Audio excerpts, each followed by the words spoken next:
evening. Our goal tonight is to look at the things that you might want to think about as you are planning your summer camp experience for your loved one with special needs. The information that I'm sharing tonight is specific to the Kitchener-Waterloo area, so part of Waterloo region. And so when I talk about some of the financial resources and other things like that, it's going to be specific to either Waterloo region or Kitchener-Waterloo more specifically. So again, I invite you as we're going through the presentation, if you'd like to use the chat function to ask questions. I will do my best to answer the questions as we're going along.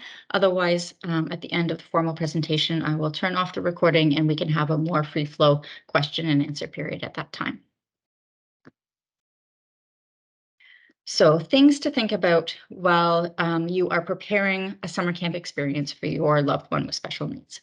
I will attempt to cover sort of the whole age span as we're going through the presentation tonight. So both summer camp experiences for a typical summer camp aged child in that sort of 4 to 12 age range, as well as some of the opportunities for teens and even young adults that are out there as well.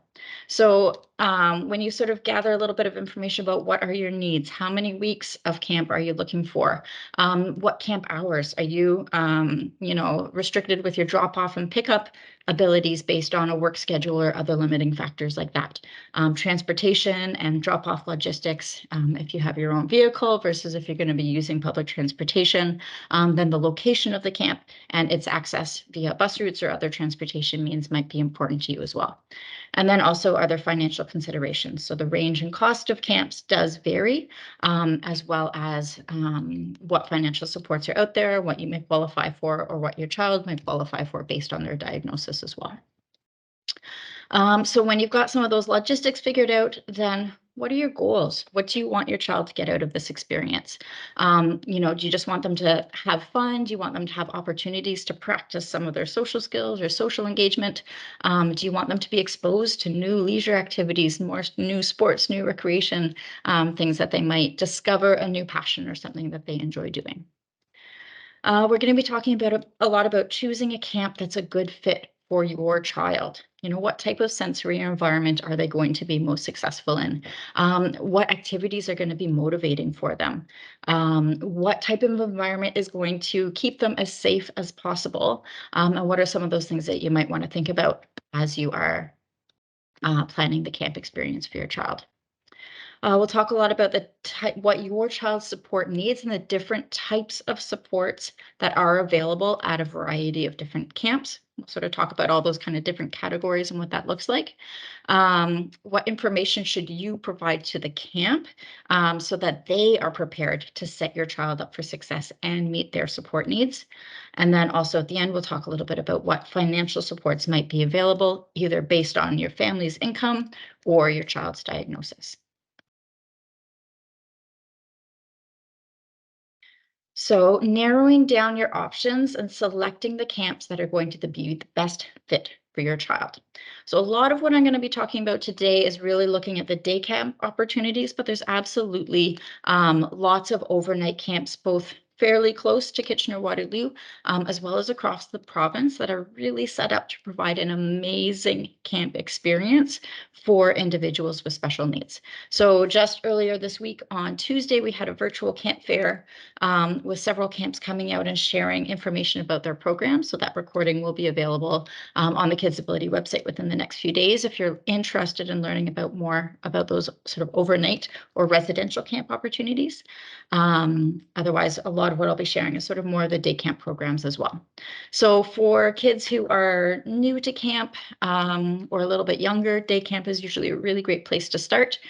For an older child or somebody who might be confident and comfortable sleeping away from home for a couple nights to a couple weeks, then overnight camps can provide an absolutely amazing experience where children really get to challenge themselves and try things that they never would have imagined trying. There's often really amazing activities and opportunities just for personal growth and stepping outside their comfort zone and making amazing social connections. So camps really can provide an opportunity that kids don't get at school or through other sort of more weekly recreation programs.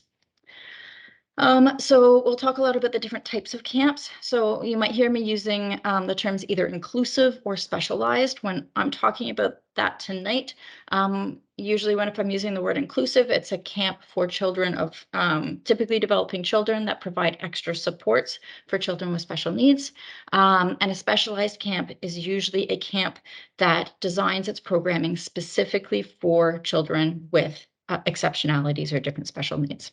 So typically those more specialized camps will have a lower ratio, so more staff for their campers, and their programming and structure is more specific to meet the needs of children with exceptionalities. So does the camp offer inclusion supports, and what do they provide support for? So some camp inclusion programs may be able to provide a one-to-one support person for your camper. Some of those camps might provide lifting and transferring and toileting and diapering and feeding and all those sort of personal care aspects. Others might still be able to provide a one-to-one worker, but they don't train their staff in personal care and that type of management. So even if a camp has that inclusion support program, you need to have that conversation or ask what is it that they provide inclusion support for? So is there personal care? Is it behavioral support? Is it supervision? If your child has medical needs, then is that something that is able to be met through the inclusion support program, or would you need to bring in an outside person who is more qualified to meet your child's medical needs? Another question is for the camp, or are you able to send your own one-to-one worker, and is that the best setup for your child? And what requirements might that camp have to bring an an off-site person into the camp environment? Again, choosing the best camp for your child. What is the camp environment like, and what is going to be the best fit for your child? So is it a large camp with 100 campers who might be divided into smaller groups, but there's a general busyness to that environment? So for some kids, that's a really exciting fit. That's a really great fit, lots of high energy opportunities. And for other children, that sort of large social and sort of busyness might be overwhelming and a challenging situation for them. Is the camp programming predominantly indoors, predominantly outdoors? If it's outdoors, is it in soccer fields outside of a school, or is it in the forest where there might be bugs and streams and other things that your camper might love or might have a hard time with? Is the programming highly structured, or is it a little bit more flexible and supervised? Is it really high energy and a great place for your high energy child to burn as much of their energy as possible? Or is it a little bit more of a laid back camp environment where they might spend more time focusing on art or science or robotics or different technology and things like that? So just sort of what's the general size, what's the general structure, and what's the general energy of the camp? And what environment really is going to be the best fit for your child to set them up for success. Will the activities be motivating for your child? So putting a child who gets really frustrated with fine motor activities in an art camp with the hopes that it will improve their fine motor skills, on some level that might be a really great fit, and on other levels it might be a really frustrating week for the child. So again, thinking about what activities are going to be motivating, and how do you find that balance between encouraging your child to practice skills that you need them to practice, but finding that that environment that they're really going to thrive in and have a great time. And then finally, looking at the accessibility piece. So is if your child requires either physical accessibility or a particular environment to ensure that they are as safe as possible, then is the physical environment where that camp takes place a good fit for your child's accessibility needs? And as well, if there's going to be any outings, will your child's accessibility needs be able to be met with the planned outings? So some camps might change their outings every week. So you could choose a week that had a good fit for a good fit for your child's mobility needs, and avoid another week where you know that the camp field trip was being planned in a place where the accessibility needs might not be met. Okay. So in terms of support options, we're going to go through each of these items in a little bit more detail. So thinking about what support options your child might have, and also keeping in mind that your child's support options might actually change based on the nature of the camp. So some camps offer a formal inclusion support program that you would apply for a spot where they would get either a 1-to-1 or a 2-to-1 staff to camper ratio situation to support them in a larger group environment within the camp. Sometimes the best situation is to send your own 1-to-1 support person to support your child in a camp environment. Does somebody have a question there? And then there are camps that are specifically designed to provide a lower camper to staff ratio. And often these sort of more specialized camps are designed for children with exceptionalities or children with special needs. And then sometimes just arranging accommodations to set your child up for success. So that might be things like letting the camp know ahead of time that they might struggle with transitions, but if they're given warnings and supported in a specific way through the transition, then your child would absolutely be successful with these little accommodations or little strategies. Sometimes perhaps shortening their day a little bit, making sure that they get personal reminders and a little bit of support around using the bathroom and managing their personal belongings and things like that. Sometimes that's all that your camper might need to be successful in that environment. But without that little bit of preventative planning, your child might have a challenging week and the camp might have a challenging week. But if all of that can be sort of negotiated and planned ahead of time, so that your child could be set up for success, and sometimes that's all it takes to make sure that they have a fantastic week. So in terms of the changing environment of when your child might need inclusion support or might not need inclusion support, for some kids, if they're going to be going to, say, a city camp for 3 weeks, maybe setting them up with inclusion support for the first week so they've got somebody to help them navigate the new routines and the new environment and learn the new rules. And once they sort of have that all figured out and once the camp staff get to know them, then maybe they will be absolutely just fine for the rest of their weeks at camp without that extra inclusion support. Perhaps a camper in getting an inclusion support in a camp that's really busy, where there might be risks of getting lost from the group or some wandering, or there might be more stimulating situations that your camper might have a challenging situation with. Maybe in that environment, it would be great to set them up with some extra inclusion support, or perhaps a smaller camp with a really motivating activity and sort of fewer variables where there's less likely to be that opportunity to kind of get lost in the crowd, then maybe they would be 100% fine participating independently in that sort of smaller, more intimate camp environment. Alternatively, maybe a camp that has a really small but focused situation where there's a specific project or some more demands. If it's a robotics camp or technology camp or something like that, that your child might be really interested in and really motivated by, but has those opportunities for frustration and those sort of more demands, maybe that's the situation where they're going to benefit from extra inclusion support and a more sort of fun game-based outdoor kind of camp where there's fewer of those demands. Maybe that's an environment where they'll be able to participate more independently, and that smaller environment with more demands, they might benefit from inclusion support. So really thinking through what in this camp are the demands on my child from a sensory perspective, from a performance perspective, from a sort of management of the routines and all that type of thing. What might your camper struggle with, and what areas may you want to set them up with a little bit of extra support?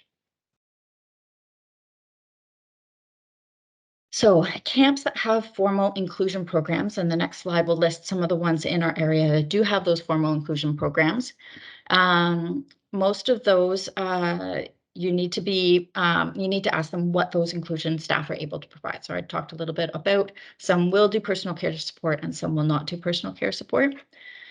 Usually we would recommend, if you are looking for a spot in a camp with a formal 1-to-1 inclusion program, I encourage you to apply as soon as you know that the camp's registration opens, because it is going to fill up quite quickly. I see some extra questions about personal care. We'll get into that. So if possible,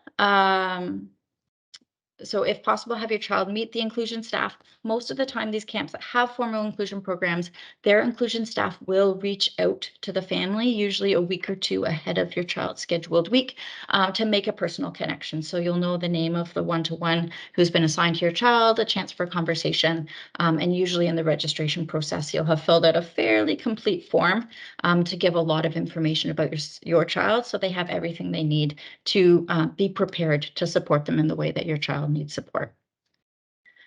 So you want to be preparing your child ahead of time, giving them as much information as they need to go into the week feeling confident. So giving them the name of the inclusion person that will be helping them, and a little bit of information about what the routines and activities that they might be doing. And then also setting the camp up for success. So you want to set the camp up to be able to provide the support that your child needs as well. So we'll talk again at the end about some of those ways that you might be wanting to provide some of that information.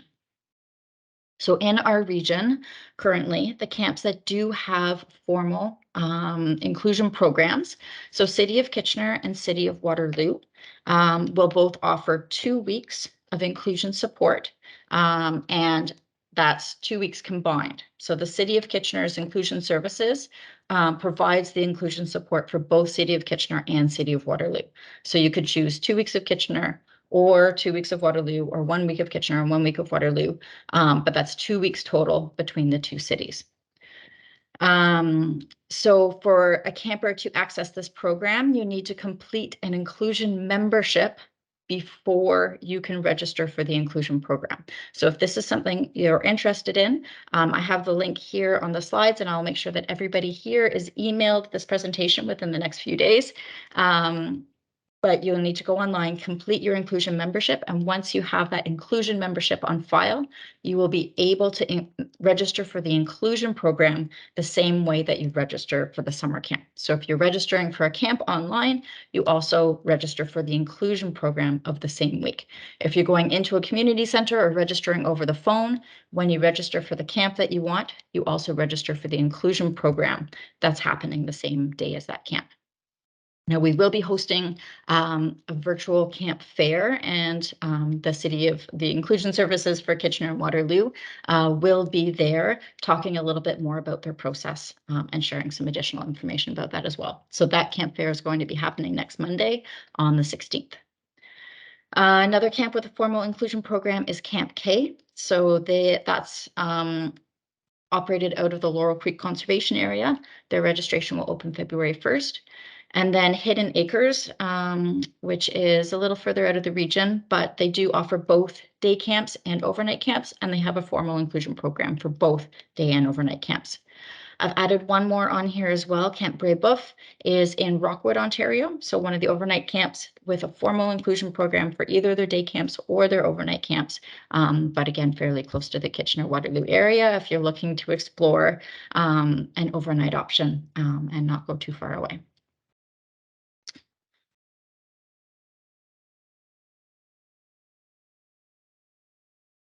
Just wanted to have a quick peek at the comments here. So in terms of, so we're getting some questions about camps, which camps provide diaper changing. So City of Kitchener and City of Waterloo will provide personal care support in terms of lift and transfers, in terms of diapering. City of Guelph will provide personal care support. In the past, City of Cambridge has, but they are looking at their policies and procedures as we speak, so I can't speak to that at this moment in time. But right now, those are the ones that are guaranteed with personal care support. The other one under the specialized category for campers with special needs is the MFTD, so the medically fragile, technologically dependent camp offered through Sunbeam. Will provide personal care support in that way as well. So in my experience, campers don't necessarily need that MFTD label to access the camp, but they need to be a good sort of fit for the camp that really is targeting that cohort of kids. So usually kids who might need a lot of equipment for mobility or require significant personal care support needs, then that's certainly one to look into as well. In terms of camps in air, that was just another question I saw popping up. There is another summer camp planning workshop covering the Cambridge area, so that would be more likely to have information about air. It's actually happening right now as we speak. Yes, I will absolutely share the inclusion membership. If it's not on this slide, it's on another slide coming up. I promise. I know I copied it into this presentation today. And when I'll send out some resources and handouts afterwards. Once we get this video or this recording up onto the website, I'll send out that link to all of you with a bunch of resources as well. And I promise that the steps in that inclusion membership link will be included in that. So in terms of the camps in air, summer camp planning workshop for Cambridge, that information, again, will be up on our website because that recording is happening as we speak. And that'll be up in the next few days as well. Now, sorry, just to jump back one slide here. So camps with formal inclusion programs, some of you may notice that the YMCA is absent from this list this year. So in the last few years, they've worked really hard to build an inclusion support program. But due to a number of circumstances, and I know it completely breaks the hearts of the camp directors, they've had to pull back from offering a formal inclusion support program where they can guarantee one-to-one support this summer. So I do have them included on a future list of some other camps because they are still doing their best to provide inclusive facilitation strategies and participation supports, but they're not able to do it this summer through their camper access program, which they have been able to in the same way that they've been able to the last 2 summers. So if you are looking at a camp where you would like to supply your own one-to-one worker, in my experience, most camps are quite happy to accommodate a camper who's coming with their own one-to-one support. There's a couple things that you might want to think about as you're making these arrangements. Does the camp have any specific requirements about who that one-to-one worker is? So do they need that worker to be of a specific age? So sometimes families will look at sending an older sibling with, I'll talk about where to find personal support in a minute. Sending an older sibling along with a child, which sometimes it's a really great fit, but sometimes that camp, just because of their insurance and liabilities, need the support person to be of a certain age or have certain qualifications. They might need that support person to have a police record check or different things like that. The past few years, it's been a little bit trickier with extra COVID regulations and cohorting and numbers and ratios, but it seems like a lot of that is lifting right now. So hopefully that won't be as much of a consideration, but that has caused some challenges over the last few summers as well. So we encourage you to start your search early for finding somebody that's going to be a good fit for your child. Some of the places that people typically find the right fit. So sometimes with your special services at home funding, you might have a respite worker or working with extended family. They might be able to connect you with somebody who would be a good fit and have that availability. Sometimes having a babysitter or somebody who already knows your child and has provided support to your child in a different environment might be available as well. I know often a lot of EAs will provide this type of work in the summer. So it could be an EA who knows your child or just somebody else who has that qualification and spends the school year providing one-to-one support for children with special needs is often a really great fit for providing that in the summer camp environment as well.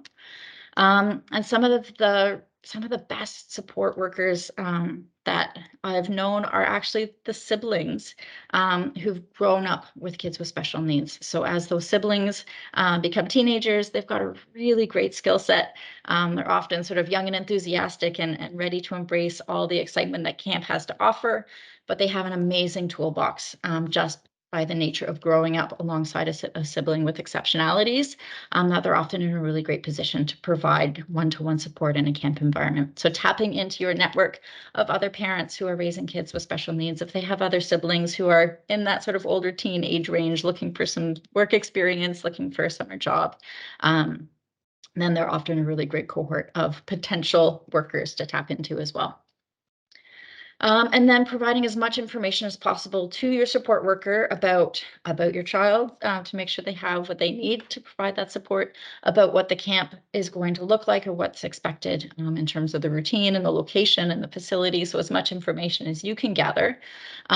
And then really, if it's a situation where, either your support worker doesn't have a lot of experience supporting other kids at camp, or if the camp doesn't have a lot of experience supporting and accommodating a camper coming with their own support, then sometimes it's really just a matter of having really strong communication and sort of thinking through all of those expectations ahead of time. So making sure that your support worker knows where the best place to change a diaper might be, if that's necessary, or are they prepared for a 6, 7, even 8-hour shift without a break? And if they need a break, well, how can you help that communication?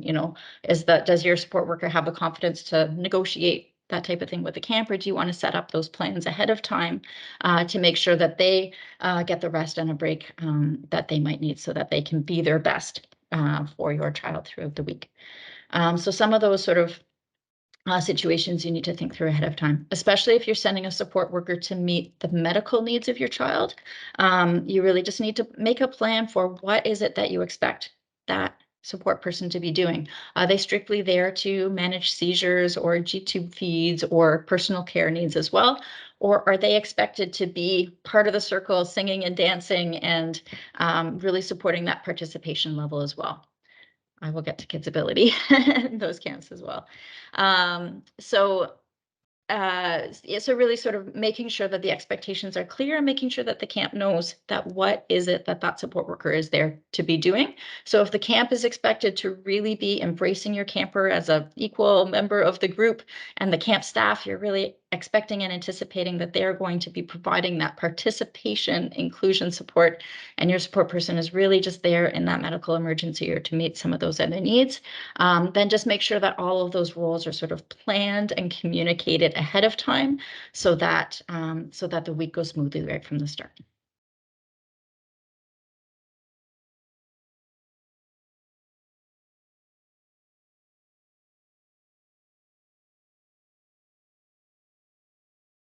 Okay, so I'm just peeking at the chat here, but I will cover about what KidsAbility will be offering shortly. So specialized camps. So this is the camp options that are more specialized in their programming, and that they're designed specifically for kids with exceptionalities or kids with special needs.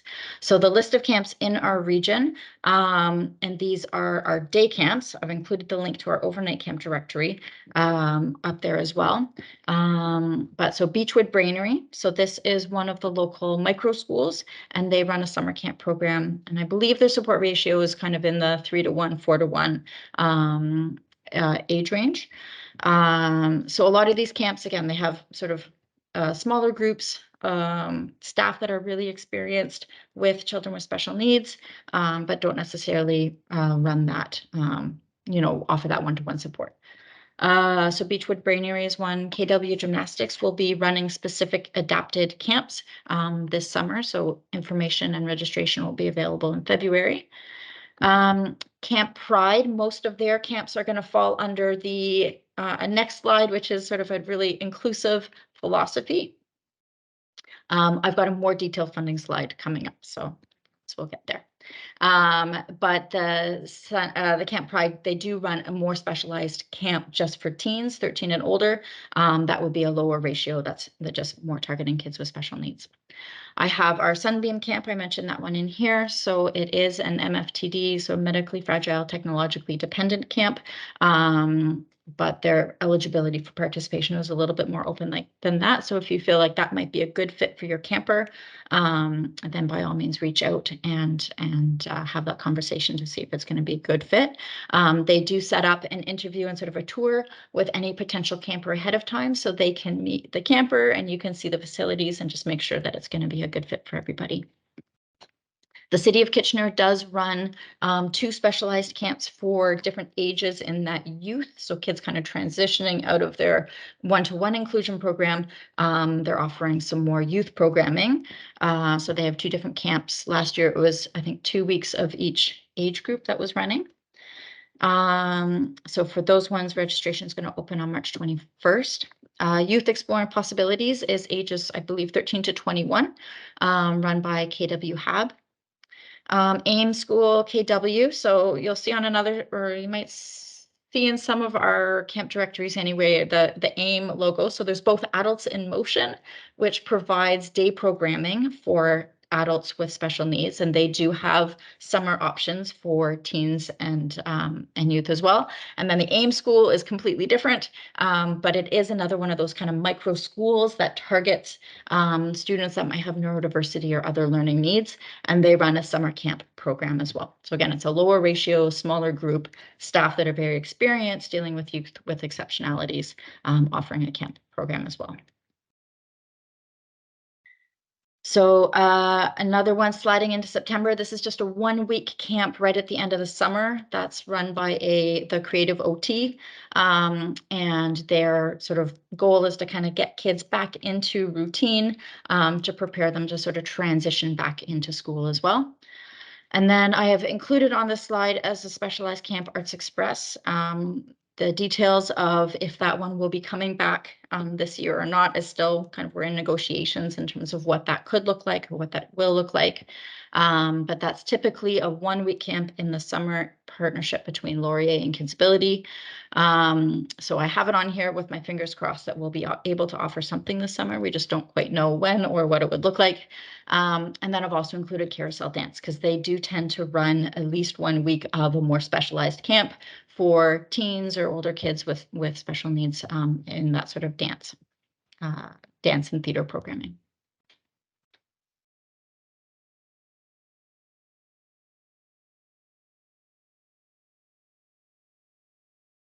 So the recording of this presentation will include both the slides and the audio recording. And I'll also email everybody who's registered for this a copy of the slides as well. So you be able to access all of these links through that way as well.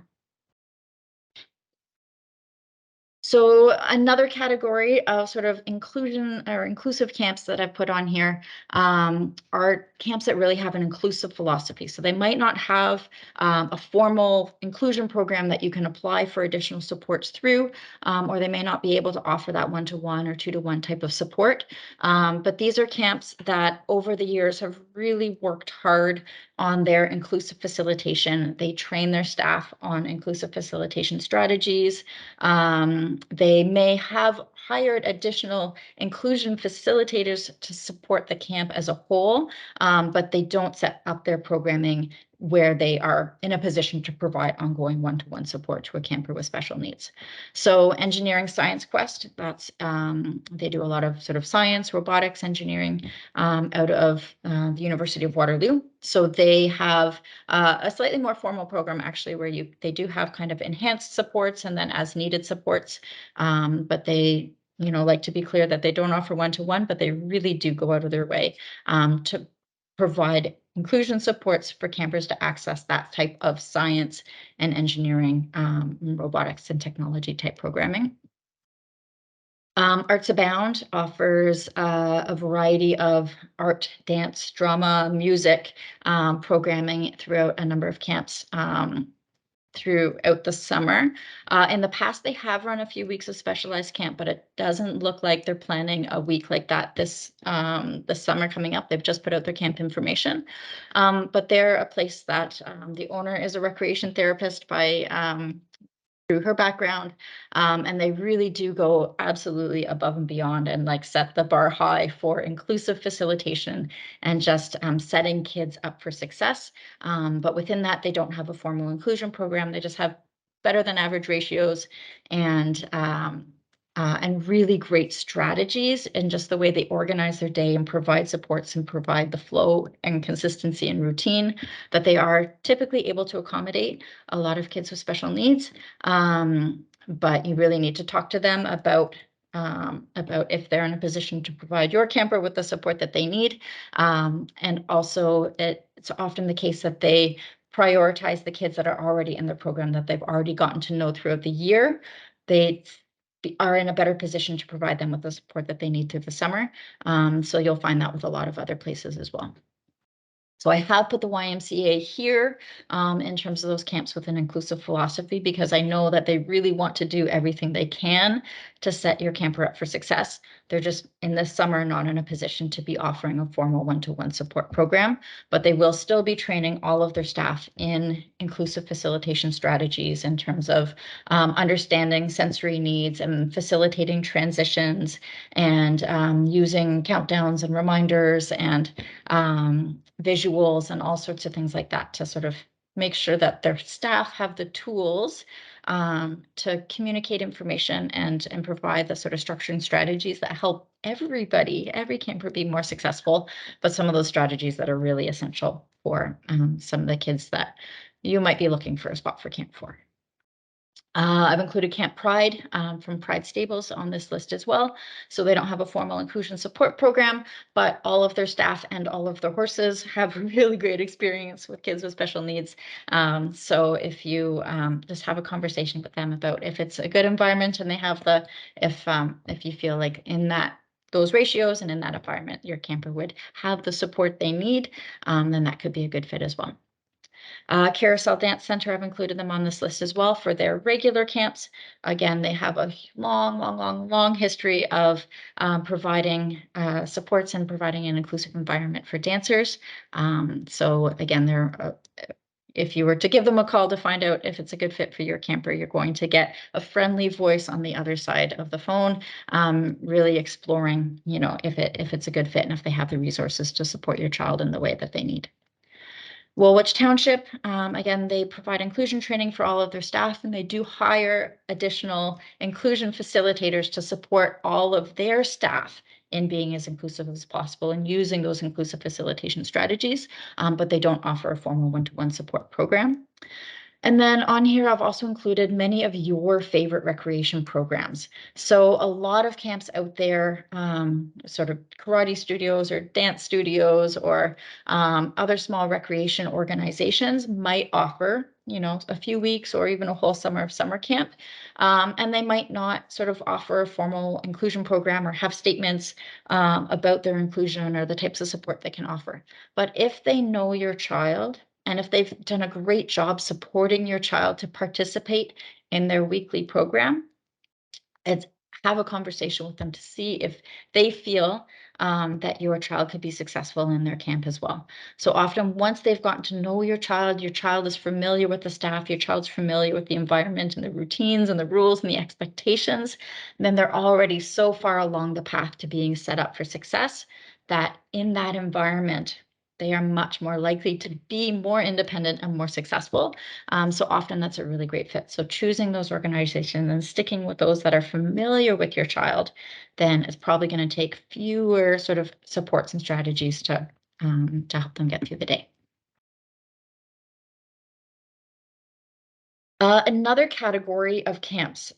So everything really that I've been I guess I've sort of been talking about two categories of camps so far. So there's camps that run as camps, so things like the city camps and the YMCA camps, and other sort of recreation-focused organizations that dedicate a lot of their energy in running summer camps through the summer. Then there's another sort of category of camps that are sort of summer camp programming run through childcare centers. So the organization as a childcare center, often these are the ones that provide the before and after care to school-aged children throughout the school year. A lot of them take those resources and put them into a sort of summer camp program. So the camp environment, the routine, the structure looks a little bit different than, say, the camp that's run out of the community center or the camp that's run out of the Wise Outdoor Center. But it is a different place if you're looking for, especially childcare through the summer, or sort of other opportunities where an environment that your child might be familiar with, then this is a different place that you can be looking for options and opportunities. So for these camps, again, they're run by the childcare centers. So usually they're accessing facilities either within a school, sometimes the JKSK classrooms, or sometimes they're running them either out of their own childcare facility, or there's some other ones where I know the Waterloo Infant Toddler Daycare Association uses the St. John's preschool facilities, or Emmanuel at Brighton runs a childcare center or a summer camp program that they're accessing some outdoor space under the sort of forest school philosophy. So it's a whole other kind of category of camps in a different place if you are looking for spots and opportunities. Now, these places tend to follow the sort of more daycare regulations in terms of the ratios. So they actually tend to be bigger ratios. So I think I think it's 1 to 13 is the sort of legal ratio, versus a lot of the other summer camps, the regular groups are going to be more in that sort of 1 to 8 ratio versus these ones. So they are a bigger ratio of staff to campers. But their staff do tend to be ECE certified. So they might have kind of a different toolbox and a different qualification. And also, if your child has been really successful in that kind of structure of the JK-SK environment, or if they're already familiar with before care and after care at their school, then this type of environment just might be a place that they're already comfortable with. They already understand the routines and the expectations. So in that sense, it could be a good fit for your child. These camps are also more likely to be offering those extended hours. So if you're looking for a 7:30 drop off or a 6 p.m. pickup, this is probably the only place that you're going to find that. So if you're looking for camp as childcare, then this is certainly a system to sort of look into and be aware of. But just, I just wanted to make sure I included it as you're sort of exploring all of the options that are out there for camp. One of the other things to make note of for these camps is that the majority of them are able to accept the childcare subsidy through the region. So if that's something that you qualify for, then these camps, as well as a few other camps, are able to accept those subsidy dollars. I have additional information about that if that's something that that you want to reach out to me afterwards. I can forward the list of camps that can accept that. But also it's a tricky system to get into. So a lot of these camps open up the registration to children already in the before and after school program, or families that have children accessing their childcare center already. So it's fairly common that almost all of the spots are already full before they open up registration to the public. But if this is something that you really need, or you think it's a really great fit, now's the time to be reaching out to those childcare centers and talking to them about if they might have a spot for your child. So what type of information do you provide to the camp? So we've talked so much about choosing the right camp to set your child up for success. And now how do we set the camp up to be successful in supporting your child? So we always encourage families to provide kind of an extra all about me form.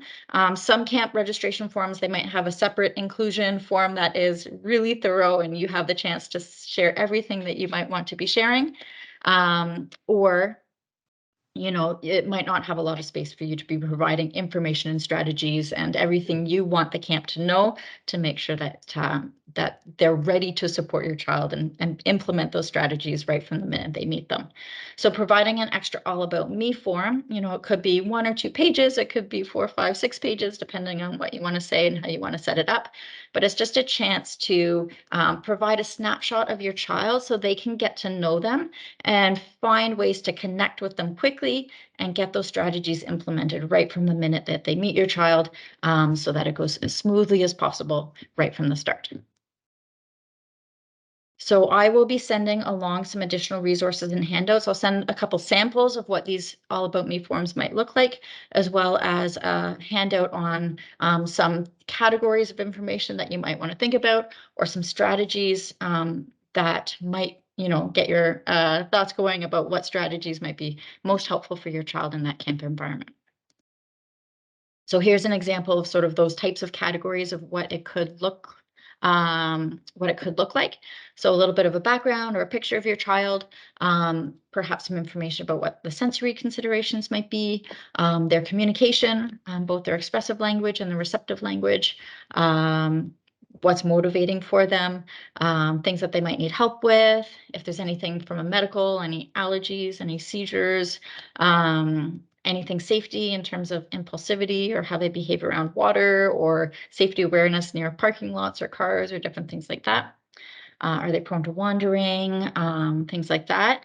And if you have strategies either from school or specific language that you use at home around self-regulation or calming, or making good choices or different things like that, you know, and it's an opportunity to provide information like that as well.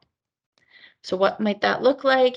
You know, here's a sample of a one-page one with some information just about a little girl named Annie that that I made up. But anyway, just an idea of what that could look like. Again, I'll send you a copy of Annie so that you can read it more easily within the next few days. So as soon as we get this video or this recording loaded onto the website, I will send an email to everybody.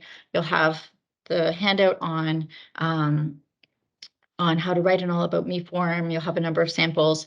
I'll make sure you have our summer camp planning handout that goes through a lot of the links and camps and timelines and different funding and all that type of thing. So I've got all those resources for you within, definitely within a week, I should be able to get that to you. So when we have the link available, I'll send all those resources at the same time. So where can you find information about camps? I've provided a bunch of sort of links on camps putting under these categories, but there are some other places where you can sort of, you know, do your research. So KidsAbility does have an inclusive camp directory on our website. So the link is right there. I'll make sure you get a copy when we send out that follow-up email. And so we actually have 3 directories. So one directory is targeting, you know, the campers in the typical camp age range. So your 4 to 12-year-old, your sort of elementary school age campers. We have a second directory targeting camps that provide opportunities for teens up to adults. And then we have a third directory that's really about overnight camps. So overnight camps that either provide inclusion supports or overnight camps that are specialized in offering programming to kids with special needs. We have, so the 3 directories on one of our websites, we have a camp information page. So that camp information page lists the upcoming camp fairs and has a number of the sort of handouts and resources around funding opportunities and different things like that. So the camp fair, the virtual camp fair that we have coming up on Monday is targeting parents and service providers. So the way that this is structured is that we have invited pretty much every camp that I have mentioned here, plus a few more in Cambridge, to come and share information about their camp and be available to parents to ask questions. So we've asked each camp director to speak for about 3 minutes, talking a little bit about what their camp looks like, what their support programs look like, how to access it or any of those steps. And then at the end, we will open it up for question and answer. So to receive an invite to the camp fair, there is a link at that KidsAbility camp info page as well. If you go to KidsAbility and you get onto our event calendar, if you scroll through to January 16th, then there is a link to register through Eventbrite. And otherwise, you can send me an email and I will make sure you get the link as well to join in. I've included the link here. I did mention earlier when I was talking about the inclusion membership. So that's part of the process for accessing the inclusion supports for the City of Kitchener and City of Waterloo camps. So here's the link here. So I encourage you to go through and fill out the inclusion membership now so that when registration opens in March 7th or March 8th, I think for City of Waterloo, I think March 21st for City of Kitchener, you'll have that inclusion membership on file and it'll be ready to go. As well, if you're going to be using some leisure access funding, if you get that application out of the way as well, then you'll be ready to go in March when the camp registration opens. Some of those inclusion spots will fill up within the first few days. So if this is something that you are hoping for and they do a really, really great job of providing those inclusion supports, I encourage you to just have your plan in place and register as soon as you can to make sure that you have a spot and get the weeks that you want. I've included the link here to the Ontario Camps Association. So especially if you are looking into overnight camps, then this is an accreditation that you will probably want to be looking for in terms of the sort of quality and safety policy and procedures of the camp. Not as many day camps. Some day camps are accredited by the Ontario Camps Association, such as the YMCA or things like that. But they do have a large directory and sort of a search feature on their website as well. So their directory is not going to be as thorough for day camps as it is for the overnight camps across the province. But especially if you are looking for the overnight camps, there's lots of filter options that you can choose by location, by age range, by, sort of different disabilities or special needs that they're able to accommodate. That can be helpful as well. And then another really great place to find information about camps is word of mouth and talking to other parents and tapping into your networks to talk about, what where they've had successful experiences and what camps their kids have loved and which, camps that they've had positive communication experiences with. So again, the camps that I have covered here are those that have those sort of more formal inclusion programs or that have worked with us for training their camp counselors and camp staff and those who have tapped into some of those supports that we provide. They're included here, but there are lots of really great sort of smaller recreation programs, the dance studios and the karate clubs and things like that, that do offer small camps that if they know your child and your child's already successful and loving their programming, that might be a really nice place as well to look at some of those camp options too. So here's a little bit more information about the virtual camp fairs. So the overnight one already happened. That recording should be up on our website soon if you are curious about what was covered. The day camp, so these are day camps for children ages 4 to 12 in Waterloo region. So we will include information about the Cambridge camps in that camp fair as well. So that's coming up on Monday. And then if you have a teen or somebody who is going to be aging into those teen years and want to know what camps continue to provide some supports going up into those years, then that one is going to be scheduled a little bit later because it's often agencies that are offering programming and they don't necessarily have their information ready as early as others. So that camp fair is being scheduled for February on the 13th. All of those links are available at that kidsability.ca/camp-info website. Now, before I go into funding options, I know a question popped up about what's KidsAbility offering this summer. And I think I skipped over that as I was talking. It was in my notes, but it's not on the slides because KidsAbility will not be offering the sort of low ratio camps that we have in the past. That's not necessarily permanently moving forward. It's just due to a number of staffing factors and other organizational priorities. KidsAbility is not going to be offering the camps under our social recreation umbrella. So what used to be the Firefly Friends Camp is not going to be offered at KidsAbility this summer. So here are some of the funding options that are out there for that are disability specific. So if your child has a diagnosis of autism, there's the Autism Direct funding that you can apply for. The application window is open right now and will close on January 31st. So if that's something you would like to apply for, that is the application window. And then Autism Ontario also has a summer camp fund. This is a little bit of a lottery system. So if you put your application in, those that, sort of get the funding is chosen at random. And they don't have their dates available yet in terms of when their application window opens. It's changed a little bit over the last few years, but I would, try to keep a close eye on their website, especially beginning in kind of March, April, has been when they've opened it the last few years. If your child has a diagnosis of cerebral palsy and they are a membership of the OFCP, then the Life Enrichment Activity Fund can be used to pay for summer camp or support to attend summer camp. Muscular Dystrophy Canada has a funding program that can be used for camps as well. For members of the Waterloo Wellington Down Syndrome Society, there is a camp bursary that they make available to their members. And I think there's some qualifications around the number of volunteer hours that you need to provide to the organization within the year to be able to apply for that. Special services at home funding. So if that's something that you're receiving, those dollars can be used either to pay for the camp registration fee or to pay a worker to attend the camp with your child. And also the Autism Childhood Budget can be used for summer camp fees as well. Some of the funding options out there that are more income-based. So you can ask the camp itself if they have a campership or a different sort of subsidy program where they can offer reduced fees or sort of scholarship spots. For camps run by the City of Kitchener or the City of Waterloo, you can tap into the Leisure Access Program. So through the Leisure Access Program, if you're a City of Kitchener resident or a City of Waterloo resident, you can apply to receive up to, it's usually $300 per family member to be used for either City of Kitchener or City of Waterloo run programs. So the summer camps would qualify for that funds.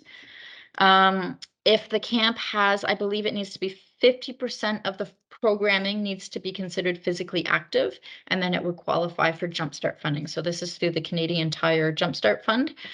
So they follow similar eligibility criteria to the YMCA and the Leisure Access. So it's using the low income cutoff numbers through the province. But those, if a camp is considered physically active, the Jumpstart funds can be used to pay for that. The YMCA's have a sort of central feeassist.ca. So I think they might offer a couple different levels of support, but usually they're able to provide reduced fees for at least 2 weeks of camp. And then sort of beyond that, it can be a little bit of a case-by-case basis. It's always worth asking and talking to them. And then for people who live within the region of Waterloo, you can access the Family Outreach Program. So through House of Friendship, they have a family outreach program, and outreach workers can connect you with other resources, or they do tend to have funds. Previously, it was a more sort of formal summer camp bursary. I think that it's not quite as formal of a program as it was before, but typically the outreach workers do have access to funds to cover $250 or $300 often, which might be about a week of summer camp for a child. So that's another avenue to investigate as well, if that's something you might qualify for.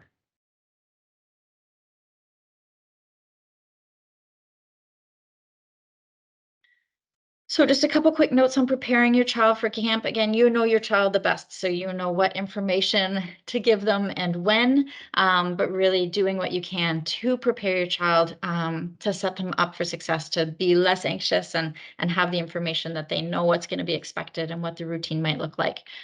So talking to them about going to the camp, spending some time navigating the camp's website or their social media to look at pictures, what the facilities might look like, what the other kids are doing, what the activities might be like. You can talk to the camp about doing a visit ahead of time, either at a time when the facilities will be quiet, or perhaps the week or 2 weeks before while the camp is in action, if you think that would be best for your child to see it full of kids having fun, and sort of get a sense of what that's going to look like and feel like. You can always talk to the camp ahead of time and ask if they have a formal schedule, what that schedule is going to be, or if they don't have sort of a formal schedule ahead of time, at least what the average flow of the day looks like, because most camps will follow a fairly consistent schedule in terms of when the more active activities are, when the big group things are, when the small group things are, what lunch and snack and break and all of those transitions might look like. They should be able to provide you with a fair amount of that information so that you can really talk your child through what a day of camp might look like. You can write a social story to help them, so a story about, I am going to camp. I am going to go to camp at, the Victoria Hills Community Center. I'm going to get dropped off every day at 9, and Dad is going to pick me up every day at 4. When I'm at camp, I'm going to play games. I'm going to do crafts. I'm going to have snacks and eat my lunch. I'm going to use the bathroom when I'm done lunch and wash my hands. So all of those steps you can talk them through ahead of time, so that everybody, so your child has the information to feel prepared and confident going into this new adventure for them.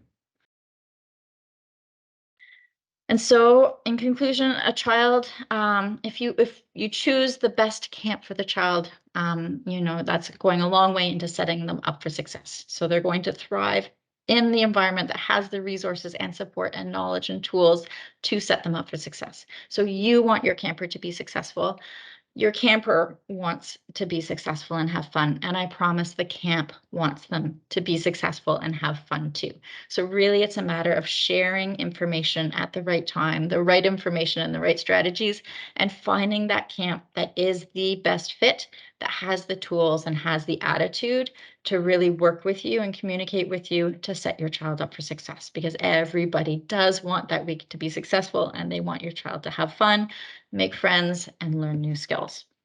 So, we encourage you to be as open as possible, and we know that it can be challenging because some camps aren't the best fit for your child. And if you start sharing information and the camp says, whoa, whoa, whoa, whoa, whoa, no, we can't do that, that can be frustrating, and we get it. But if you are preparing to send your child to a camp that doesn't have the know-how and the knowledge and the sensory environment to make your camper successful, then it's not going to be a positive experience for anybody. So the more we can do ahead of time and doing that research and finding those camps that are the right fits, and there are lots of options out there. There's so many links I was able to provide for you today. So doing that plan and really, selecting those ones that are going to be the best fit for your child and giving them the information they need to set your child up for success, then that is going to make a positive summer experience for everybody. So thank you for joining me this evening. I will conclude the recording now and then open it up for some question and answer.